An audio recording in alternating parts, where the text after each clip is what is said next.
tuis gom nuair bhí mise ag bog an seo ó Blua Clia ba í an Gaeilge ceantas na rudaí a haring an seo mé. Tá sé có deas an teanga chliseáil ar na sráideanna na siopaí agus ceapan go sé tóbhtach gur teanga bio atá intí níl sé si amháin I gcóir na tuarasóirí tá rointas ó nachir agus is ón na Hiláníd nó as Connemara agus is í an Gaeilge an céad teanga a bhí acu agus tá sé có deas bheith an ánéis sin a leirt lo.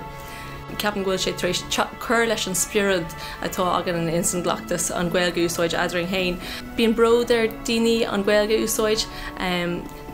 ceapan na póistíach go háirithe tá an Gaeilge acu tá siad á elam in san scoil agus is chans í seo an Gaeilge úsáid amach in san domhan agus an sin níl siad ag smíonn faoin tinnas cín nó an bolachtín nó an cásteach nó péiread tá siad ag mothúil bródúil agus chuann sé sin len aslanticus agus chuann sé lislanticus na teanga chomach ceapan.